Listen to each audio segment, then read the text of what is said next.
Hey guys, today's from the install bay. We're going to show you how to put a radio in a Jeep. So stay tuned.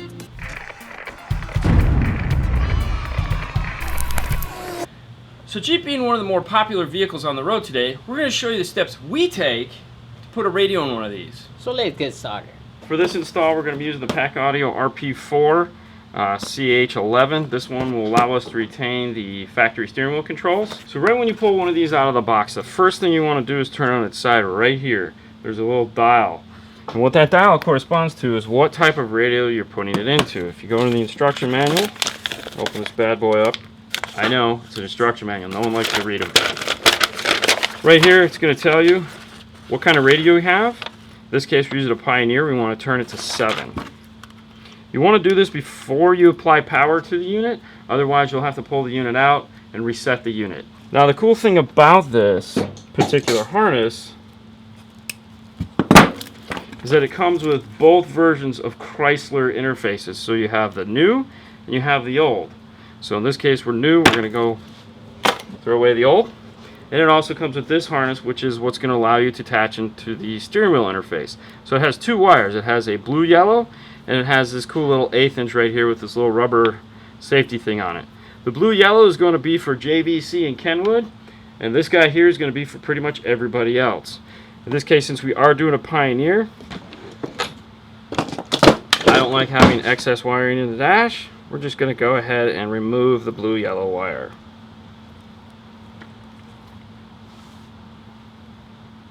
And we'll go ahead and plug it in, because it is small and it is easy to lose. So now, the next thing when you're doing one of these Chrysler vehicles, Dodge, whatever, doesn't matter to me, call it what you like, is this part right here where it says vehicles without a factory amplifier is vehicles with a factory amplifier. Basically what this has to do with is if it has a factory amplifier, the way these systems are designed is they don't use all 4 inputs. They don't use front, rear, left, right. They only use the rear inputs connected to the front. Now if you'd like to know more about this, I will put a link in the show notes describing what this is. We have a video just on this because it is that much of a common question. But for right now, what we'll do is we'll head into the car and we'll check and see if this has the factory amplifier or not.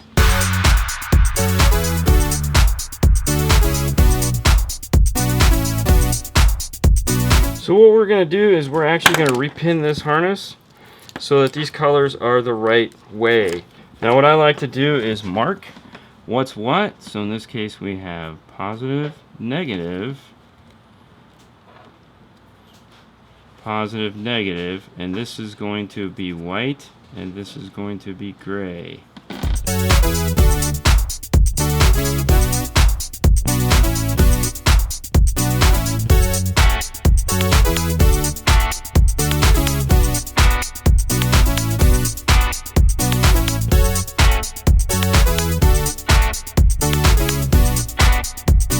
So a lot of you guys ask, it's like, why do I need to use one of these smart harness? What is this all about? Well, when you took the radio out, you noticed that the plug had very little wiring on it.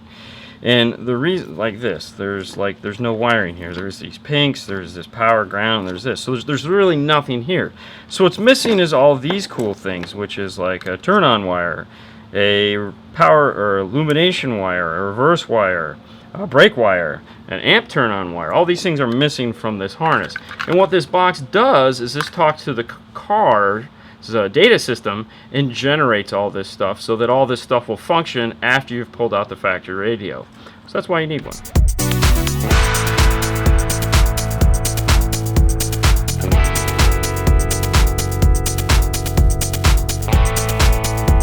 Alright, so we have our car side of the wiring harness all prepped. Now there's a ton of wires on here, and what we want to do is go through and eliminate the ones we're not going to need. So for this, turn to page 1, and we'll go through them real quick. We're obviously going to need the whites and the grays, the yellow and the black. We're going to need the red. We're going to need the blue-white. We're going to need the orange-white. These 3 guys here are the ones that are in question, which are the red-white, the green, and the purple-white. So according to this, the purple-white is the vehicle speed sense wire, which this is not a navigation system, so we're not going to need that. The green just so happens to be our reverse output, so we will need that. And then the red-white is parking brake output. We're going to install one of these cool micro bypasses, so we won't need that one either.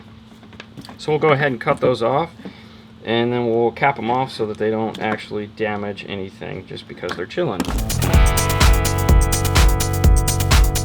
So the camera we're installing just needs a basic ground and an ignition.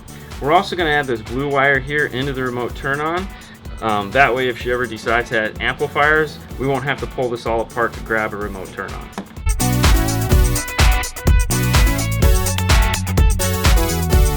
Alright, so this is all ready to add this to. Typically these Chrysler dash kits, for the most part, they suck. There's 2 of them out there, well 3 of them out there. In this case, even though 9 times out of 10 we're going to tell you to use something from these guys, Metra just happens to make a better dash kit for this car. So we're going to go ahead and put this in. We'll show you how to do it. The reason why most people like this kit, or why this kit looks better, typically with the 7-inch, because it has this beveled edge right here, as well as a beveled edge right here, and it just seems to fit up nicer against the 7-inch radios. So these conveniently have an L and an R on them, so you know which side is left and right.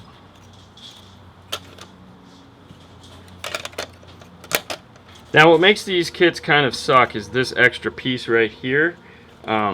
When you set this on like that, it puts this up a little bit too high. So what we're going to go ahead and do is we're going to remove just a little bit of this so that this actually will sit flush. And screw down just a little bit more, pushing the radio out of the dash just a tad so that it levels up with this a little better.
Radio that has pigtails like this on the back, either zip tie them up or put some loop or tape on them, because nothing sucks worse than once you slide the radio in, these getting all caught up in the dash. You run the risk of damaging them.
so just a little explanation of what we're doing here real quick, because some of you probably wondering, hey, why is he cutting in this dash? So when you're putting in an aftermarket radio in this piece right here kind of gets in the way. Now it's L-shaped, so you have a piece that runs this way and a piece that runs that way. So what you want to do is remove the bottom portion of it only, leaving the top back place, or the piece that's like this. That way it removes this 1/8 of an inch of product that's in the way, so that when we go to put in the radio, it doesn't hit this and it won't bow this up. Now if you remove this totally, what happens is this dash isn't exactly made out of metal, it's made out of some pretty weak plastic, and it will shift, and this will widen, and this could go crooked. So this kind of keeps everything lined up. So back to it, Fernando. Okay.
So this Jeep has the factory USB in the center console, so we want to retain that. So what we're going to use is this PAC Audio USB GM1.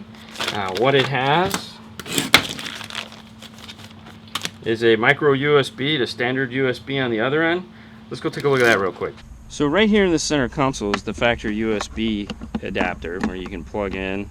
Now this particular customer has an iPhone, so they're going to be doing CarPlay. So we want to make sure we can retain that. So the part that Fernando just pulled off, he accessed this box right here. There's 2 screws holding it in place, and we want to get to the bottom of it. On the bottom, you're going to find this micro USB 2. And what that is this is the cable that comes all the way to here. So we're going to take our PAC adapter, plug it in. We're going to add a little shrink wrap so that it won't come off, and we'll be able to reuse the factory USB.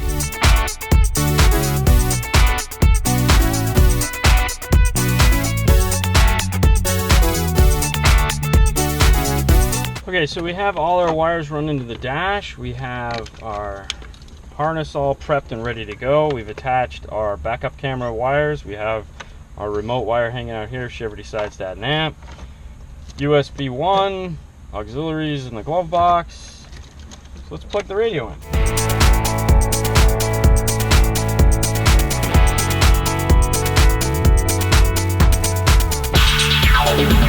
When you go to screw these in, what you want to do is not over tighten these bolts. You just want to kind of get them in and get them to the point to where they're just torqued down, but not like, you know, not, you know, that's a good sound. Nice. Yeah. Yep. And the reason why you don't want to do that is it will twist this like this, and it'll pull these out, and then when you go to put this is all cockeyed. We're going to go ahead and put the dash back together.